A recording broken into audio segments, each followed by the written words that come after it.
Seção 4ª. Do sujeito passivo. Artigo 95. O sujeito passivo é a pessoa obrigada ao pagamento do imposto ou penalidade pecuniária. Parágrafo único. Entende-se como sujeito passivo da obrigação principal. Inciso 1º. Contribuinte. Qualquer pessoa física ou jurídica, quando realize prestação de serviços diretamente, ou com a ajuda de terceiros, independente da existência de estabelecimento. Inciso 2º. Responsável. Quando, sem revestir a condição de contribuinte, sua obrigação decorra de disposição expressa de lei, independente da existência de estabelecimento. Artigo 96. São responsáveis pelo crédito tributário decorrente do ISSQN, estando obrigados ao recolhimento integral do imposto devido, multa e acréscimos legais, independentemente de ter sido efetuada sua retenção. Inciso 1º. O tomador ou intermediário de serviço proveniente do exterior do país, ou cuja prestação lá se tenha iniciado, e. Inciso 2º. As pessoas jurídicas tomadoras ou intermediárias dos seguintes serviços. Alínea A. Cessão de andaimes, palcos, coberturas e outras estruturas de uso temporário, conforme descrito no subitem 3.05 da lista anexa. Alínea B. Execução, por administração, empreitada ou subempreitada, de obras de construção civil, hidráulica ou elétrica, e de outras obras semelhantes, inclusive sondagem, perfuração de poços, escavação, drenagem e irrigação, terraplanagem, pavimentação, concretagem e a instalação e montagem de produtos, peças e equipamentos, exceto o fornecimento de mercadorias produzidas pelo prestador de serviços fora do local da prestação dos serviços, que fica sujeito ao ICMS, conforme descrito no subitem 7.02 da lista anexa. Alínea C. Demolição, conforme descrito no subitem 7.04 da lista anexa. Alínea D. Reparação, conservação e reforma de edifícios, estradas, pontes, portos e congêneres, exceto o fornecimento de mercadorias produzidas pelo prestador dos serviços, fora do local da prestação dos serviços, que fica sujeito ao ICMS, conforme descrito no subitem 7.05 da lista anexa. Alínea I. Varrição, coleta, remoção, incineração, tratamento, reciclagem, separação e destinação final de lixo, rejeitos e outros resíduos quaisquer, conforme descrito no subitem 7.09 da lista anexa. Alínea F. Limpeza, manutenção e conservação de vias e logradouros públicos, imóveis, chaminés, piscinas, parques, jardins e congêneres, conforme descrito no subitem 7.10 da lista anexa. Alínea G. Decoração e jardinagem, inclusive corte e poda de árvores, conforme descrito no subitem 7.11 da lista anexa. Alínea H. Controle e tratamento de efluentes de qualquer natureza, e de agentes físicos, químicos e biológicos, conforme descrito no subitem 7.12 da lista anexa. Alínea I. Florestamento, reflorestamento, semeadura, adubação e congêneres, conforme descrito no subitem 7.16 da lista anexa. Alínea J. Escoramento, contenção de encostas e serviços congêneres, conforme descrito no subitem 7.17 da lista anexa. Alínea K.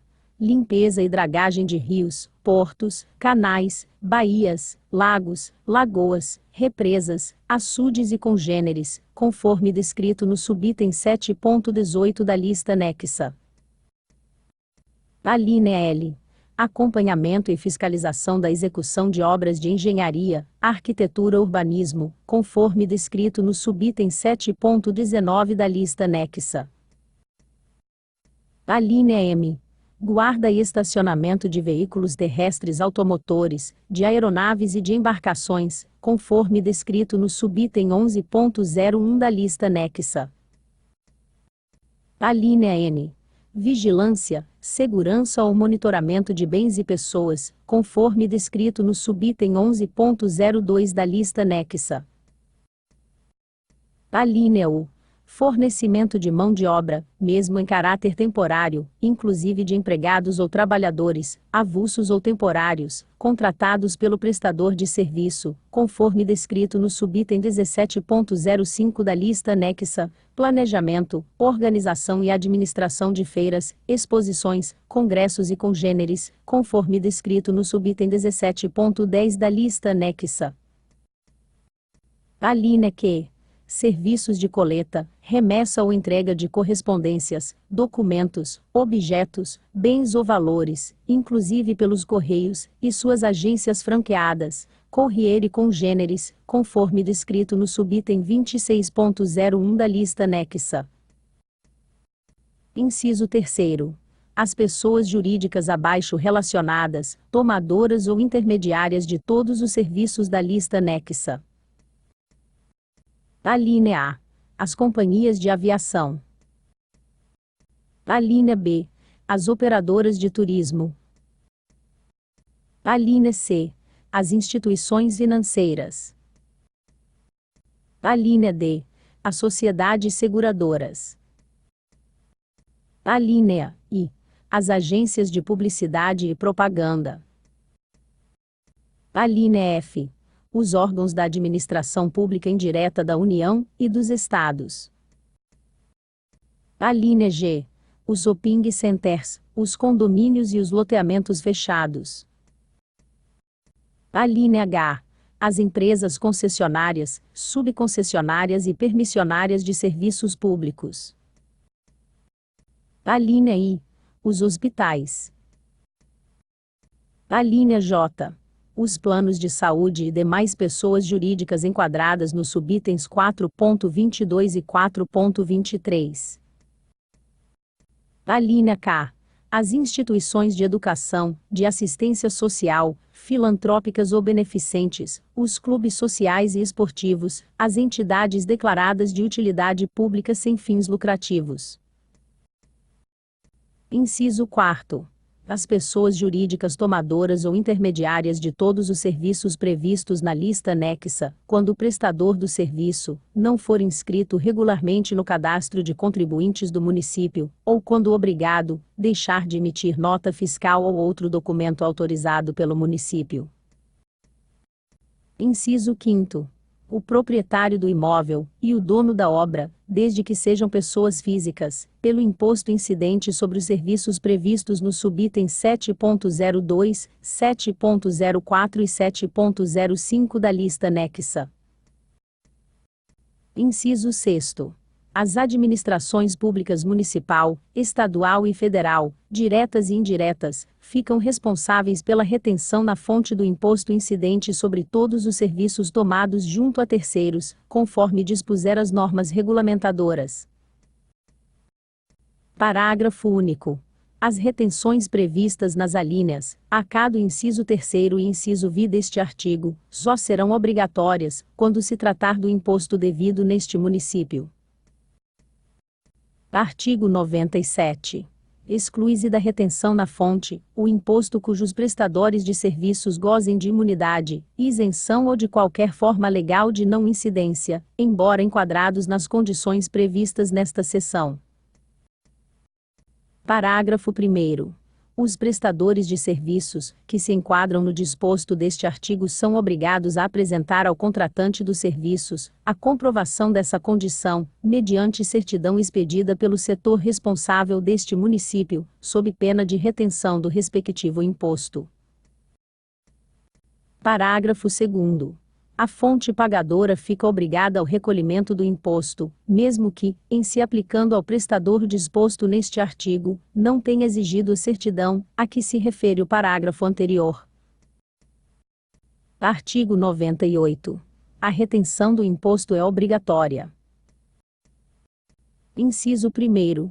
No ato do pagamento de quaisquer serviços, de que trata o artigo 96, observado seu parágrafo único, e o disposto no inciso 3º do artigo 101. Inciso 2º. pelo cartório do juízo, na data do pagamento ou crédito, ou do ato em que, por qualquer forma, o recebimento se torne disponível para o prestador, no caso de serviços prestados no curso de processo judicial. Artigo 99. O responsável pela retenção fica obrigado ao recolhimento do imposto ainda que goze de imunidade, isenção, ou qualquer forma de não incidência do imposto. Parágrafo 1º. Se comprovado o recolhimento do imposto devido pela prestação dos serviços antes do pagamento dos mesmos, cessará sua responsabilidade pela retenção. Parágrafo 2º. No caso do recolhimento do imposto pelo prestador dos serviços após a efetivação do pagamento dos mesmos, se sujeita o seu tomador às penalidades cabíveis pelo não cumprimento da obrigação acessória, relativa à falta da retenção na data do pagamento. Artigo 100. As fontes pagadoras deverão fornecer aos prestadores de serviços documento comprobatório da retenção do imposto, com indicação da natureza e o preço dos serviços executados, o nome e o número do CNPJ/CPF do prestador, sua inscrição, se houver, o mês de referência do serviço prestado, a data da retenção e pagamento ao prestador, o endereço e a atividade do prestador. Parágrafo único. O modelo do documento para comprovação da retenção do imposto retido na fonte será estabelecido por norma regulamentadora. Artigo 101. Quando o imposto estiver sujeito à retenção na fonte, observar-se-á o seguinte. Inciso 1º. Havendo o pagamento do serviço ao prestador, e a respectiva retenção do imposto devido, o seu recolhimento deverá ser efetuado no mês subsequente àquele, em que se der a retenção, em dia fixado em norma regulamentadora, considerando-se dispensado o contribuinte, da obrigação principal e demais encargos legais. Inciso 2º. Havendo o pagamento do serviço ao prestador, e não sendo feita a devida retenção do imposto, a omissão implicará na responsabilidade subsidiária do prestador dos serviços pelo cumprimento da obrigação tributária, aplicando-se, nesses casos, a regra geral que adota como mês de competência do imposto da prestação do serviço, sem prejuízo das penalidades cabíveis ao seu tomador, pelo não cumprimento da obrigação acessória, relativa à falta da retenção. Inciso 3º.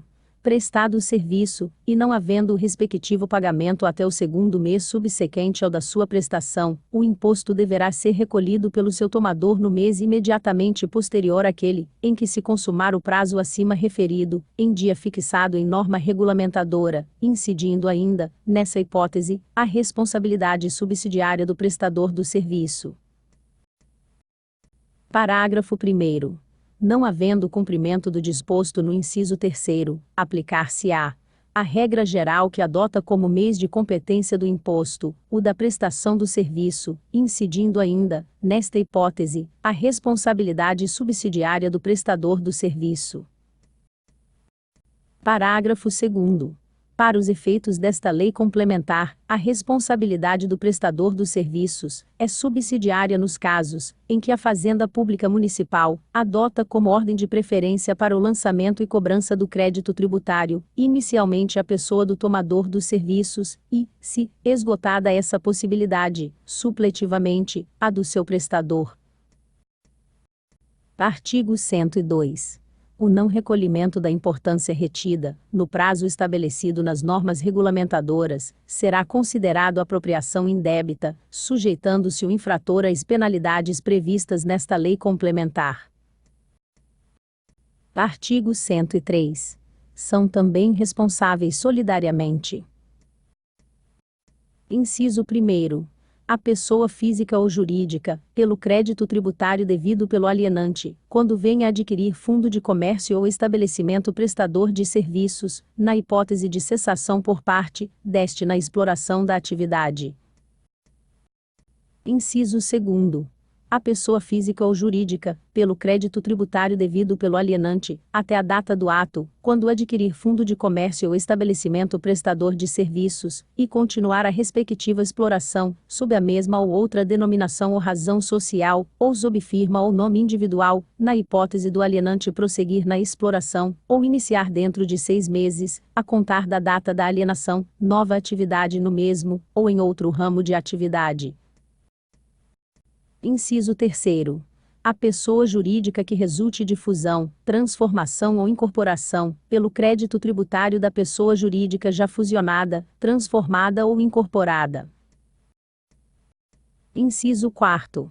A pessoa jurídica que tenha absorvido patrimônio de outra, em razão de decisão judicial, pelo crédito tributário da pessoa jurídica cindida, até a data do ato. Inciso 5º. O espólio, pelo crédito tributário do de cujos, até a data da abertura da sucessão, e o inventariante pelo crédito tributário devido pelo espólio. Inciso 6º. O sócio remanescente ou seu espólio, pelo crédito tributário da pessoa jurídica extinta, caso continue a respectiva atividade, sob a mesma ou outra razão social, ou sob firma individual. Inciso 7º. O sócio, no caso de liquidação de sociedade de pessoas, pelo crédito tributário da sociedade. Inciso 8º. O administrador judicial, pelo crédito tributário devido pela massa falida, ou pelo concordatário. Seção 5ª. Da inscrição. Artigo 104. Os sujeitos passivos são obrigados a promover sua abertura de inscrição no Cadastro de Contribuintes do Município, CCM, bem como suas alterações, suspensões temporárias, reativação e encerramento, nas formas e prazos estabelecidos em normas regulamentadoras. Artigo 105. A inscrição de que trata o artigo 104 será promovida para tantos quantos forem os estabelecimentos ou locais de atividade, e cada inscrição terá um documento comprobatório que é intransferível, devendo ser substituído sempre que venha a ocorrer modificação em seus dados. Artigo 106. A administração tributária poderá promover, de ofício, a abertura, a alteração, a suspensão temporária, a reativação e o cancelamento de inscrições com disponibilidade parcial ou total dos dados do sujeito passivo, sem prejuízo das penalidades cabíveis, nos termos das normas regulamentadoras. Artigo 107. A suspensão temporária, ou encerramento da inscrição não extingue débitos existentes, ou que venham a ser apurados posteriormente.